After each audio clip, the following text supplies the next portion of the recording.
Hello, I'm Scott Sturgul with the UW Nutrient and Pest Management program, and we're discussing another chapter of the soil fertility component of the CCA pre-test training for our webinar series. The topic for the next few minutes is going to be calcium, magnesium, and sulfur. Calcium, magnesium, and sulfur are classified as secondary nutrients. Our macronutrients are carbon, hydrogen, and oxygen, of course, which we don't worry about. Those are supplied by air and water. And the big three, N, P, and K, which you've heard or will hear discussions of elsewhere in this series. And our secondary nutrients, calcium, magnesium, and sulfur. Calcium, magnesium, and sulfur are all important to plants and are critical to plant function, but they aren't as critical as N, P, and K, so they're classified as secondary nutrients, not to diminish their importance, just to diminish their need relative to N, P, and K. Calcium and magnesium we typically don't worry much about in Wisconsin. You're likely not to see issues with calcium and magnesium deficiency, only under some unique circumstances, which we'll talk about in a moment. And that's because a lot of our calcium and our magnesium is supplied with our lime applications in soil. Lime is calcium carbonate. In Wisconsin, we're blessed with dolomitic limestone as well, which supplies not only calcium carbonate, but also magnesium carbonate to our soils. Wisconsin soils by themselves are inherently or naturally rich in calcium, and plus they are limed. Calcium is the most dominant cation in our soils, our Wisconsin soils, and fertilization for calcium is largely unnecessary, again, except under some unique circumstances. One of those would be potentially potato production in certain soils in the state of Wisconsin. Calcium deficiency, I've never seen. I had to search long and hard through the internet to find these symptoms. Calcium is not a mobile nutrient in a plant. Therefore, if it's deficient, the deficiency symptoms are going to show up on the new growth rather than the old growth. The symptoms are a stunted chlorotic plant, but more importantly, problems with the leaves. The leaves tend to fuse together, not unravel when they're growing. The condition is called buggy whipping, and those of you that have heard the herbicide discussions in this series have heard the buggy whipping term, probably in reference to a certain class of herbicide and herbicide injuries. So we've got to be careful not to confuse herbicide injury with calcium deficiency. And again, you're likely not going to see calcium deficiency in Wisconsin. If you were to see it, it would be under some very low, extremely acidic pH conditions. You'll see here on the table our soil test categories for calcium if we ever were to test. Optimum and high ranges for sandy and loamy and organic soils are here. If we do have low levels of soil calcium, chances are we're going to meet that calcium need if we're liming or intend to lime these soils in the future or immediately. Magnesium. Again, the use of dolomitic limestone in Wisconsin, which is calcium magnesium carbonate, prevents widespread magnesium deficiencies in Wisconsin. We do see occasional magnesium deficiencies in some of our soils and cropping situations in the state, more so than we would see calcium deficiencies. Susceptible soils are going to be those low pH acidic soils, typically our sandy soils. If our agricultural soils have a long time history of being limed with only calcitic lime, then there's a chance magnesium could be deficient. Some of our high pH organic soils also may exhibit magnesium deficiency, but again, it's rare to see that. Sandy soils that have received high rates of calcium or ammonium fertilizers sometimes may exhibit magnesium deficiency, and that's because cation exchange capacity on these sandy soils is limited. Soils that are fertilized highly in potassium fertilizer or ammonium fertilizers will compete, in some cases, compete more aggressively for these exchange sites in the soil and displace magnesium in favor of potassium or ammonium. This is an example of what magnesium deficiency would look like in a corn crop. Unlike calcium, magnesium is a mobile nutrient in the plant, meaning that if there is a deficiency, that element is going to translocate from the older leaves to the newer leaves. So the deficiency symptoms are going to show up on the older leaves at the bottom of the plant if we were to see them. Classic magnesium deficiencies are racing stripe interveinal chlorosis that follows the leaf edge, that follows the midrib. Here you'll see another shot of it, and obviously this is on one of our lighter textured sandy soils, which may be susceptible more so than the others to magnesium deficiency. This soil also had a high pH. Corrections for magnesium deficiency, the simplest ones are to use dolomitic limestone, which is calcium magnesium carbonate, for adjusting pH of the soil. If we have an immediate, this growing season concern for correcting the magnesium deficiency, magnesium can be applied in row at rates anywhere from 10 to 20 tons per acre for a rapid correction. Again, optimum high, we're not going to need any magnesium. If we're in this very low and low category, probably would think about first correcting those deficiencies with dolomitic limestone. Calcium-magnesium ratios, I'm not going to spend a lot of time on this, but you as a CCA, this is something you might hear about.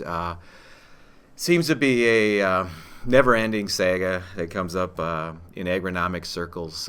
Some feel that the ratio of calcium to magnesium in agronomic soils is important and sell products to attempt to correct, in their minds, skewed calcium-magnesium ratios. Research in Wisconsin and several other Midwest states has never supported the idea of a critical or an ideal calcium-magnesium ratio.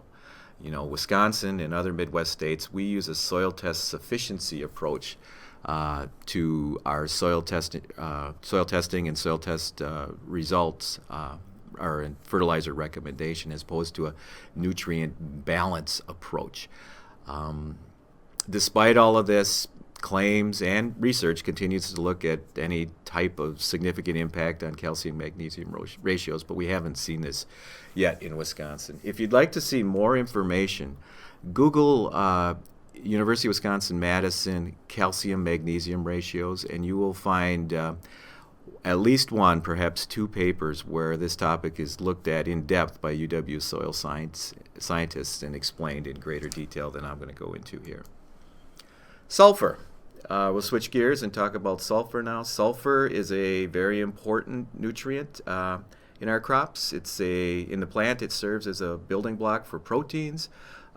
Forage legumes, alfalfa, clovers, corn silage have a high need for sulfur, and we have to pay a lot more attention to sulfur than we would calcium and magnesium.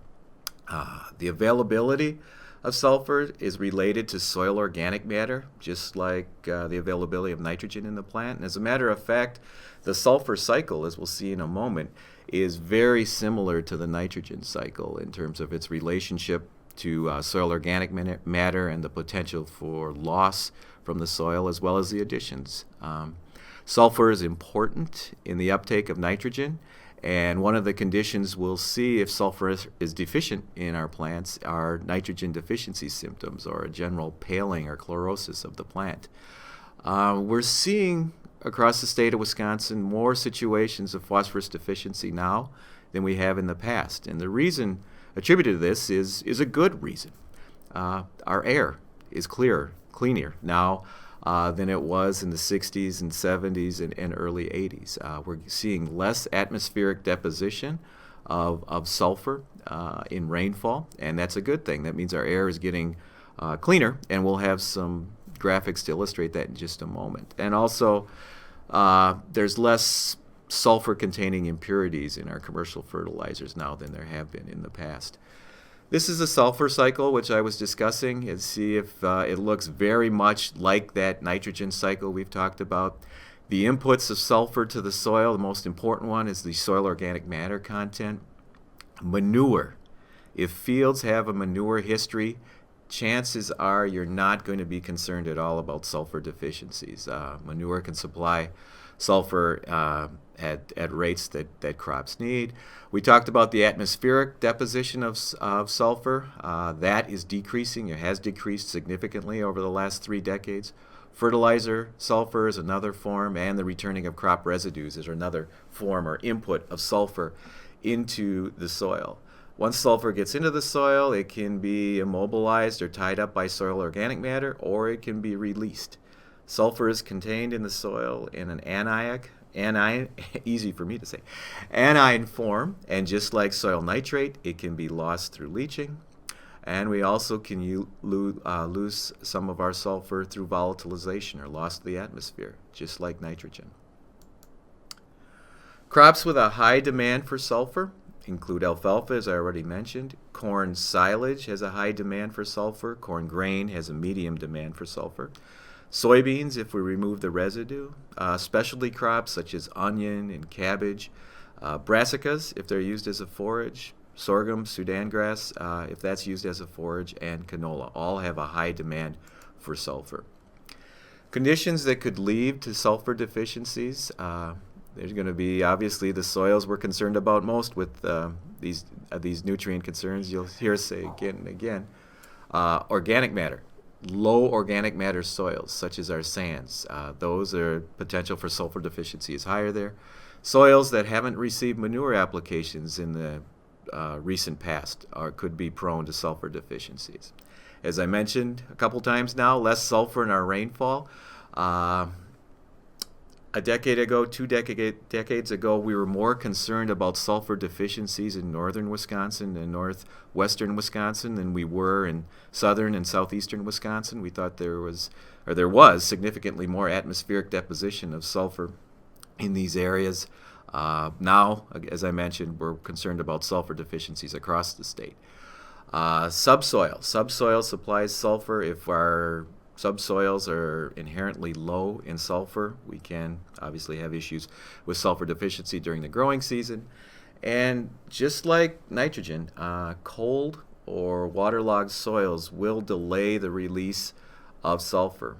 Typically, crops will grow out of sulfur deficiency if it's due to cold or wet conditions. Once the soils dry out and once they warm up, that sulfur will be released from the soil. As I mentioned, manure contains sulfur, not a lot of it, but usually enough to meet the needs of the crops we intend to grow. And here you can see the sulfur content of dairy, beef, swine, and poultry in both the liquid and solid form. This is just a graphic showing what I was talking about, how the atmosphere is getting cleaner in regards to sulfur, and we're seeing less sulfur deposition than we have before. From the late 80s to the early 90s, this is data from EPA showing sulfur deposits. The more red the color is, the more sulfur that's being deposited. You can see as we progress into the late 90s, the early 2000s, and where we're at now, significant reductions in sulfur. Hooray to us as a society for cleaning our air, but the free sulfur that we were relying from in agricultural systems from the atmosphere is no longer there. There's research conducted at the University of Wisconsin that shows from the late 60s to the early 80s a 40% reduction in atmospheric deposition of sulfur in the state of Wisconsin. And from the late 80s to the early 2000s, another 40% reduction was observed by DNR monitoring of air quality across the state of Wisconsin. And this graphic shows how we've seen sulfur in precipitation decline over time. Data from the period of 1969 to 71 compared to data from the mid-80s at our ag research stations in Arlington, Lancaster, Marshfield, and Spooner. You can see by comparing over time significant reductions in the amount of sulfur that's being deposited from rainfall through atmospheric depositions across the state of Wisconsin. You'll note Spooner, even in the past, had significantly lower amounts of sulfur than our southern ag research stations for reasons we've talked about a couple of slides ago. Sulfur deficiency symptoms, what you're going to see is whole plant stunting, spindly growth, a light green chlorosis or yellowing of the whole plant, and these visual symptoms. If we see them, the best way to confirm them and be sure that we're dealing with a sulfur deficiency is to have samples collected and submitted to the lab for plant analysis to look at, indeed, what is the sulfur concentration in that plant. Here's a picture of normal corn, and sulfur deficient corn, both planted at the same time, one on a sulfur adequate soil, one on a sulfur deficient soil. You can see the yellowing of the sulfur deficient corn relative to the normal corn and the stunted nature of the corn plant itself. Sulfur deficiency in alfalfa. I hope you can see which plots have been adequately fertilized regarding sulfur and which have not. The sulfur deficient alfalfa fields are yellower, paler than the healthy sulfur sufficient alfalfa plants in this stand. Again, you're most likely to see this situation on our sandy, low organic matter soils, on soils that don't have a manure history, and we're not going to talk about atmospheric emissions anymore. Prior to the 2012 revision of A2809, our soil recommendations guidance book from Extension and from the Department of Soil Science, we did have a formula called the Sulfur Availability Index, which looked at the availability of sulfur to crops from multiple sources.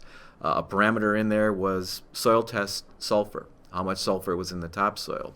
Organic matter content of the soil, which is a reflection of how much sulfur could be released from the organic matter.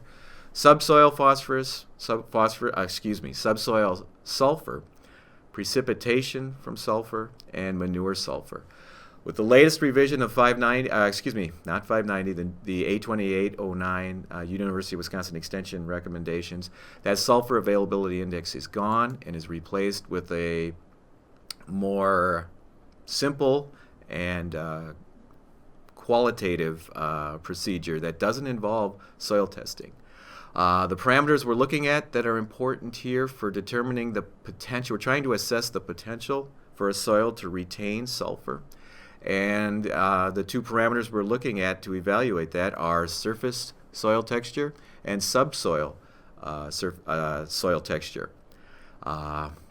If we're dealing with a sandy surface and a subsoil that's sandy, the potential for retaining sulfur, just like the potential for retaining nitrogen, would be low. Sandy topsoil, loamy subsoil, we have a medium potential. Loamy, sandy, medium potential. We have loamy surface texture and a loamy subsoil texture. We have a high potential for retaining that sulfur.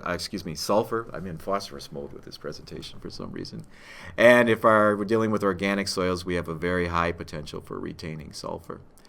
So, in terms of our sulfur application guidelines, we want to know what that retaining ability is of the soil. Again, whether it's low, medium, high, or very high.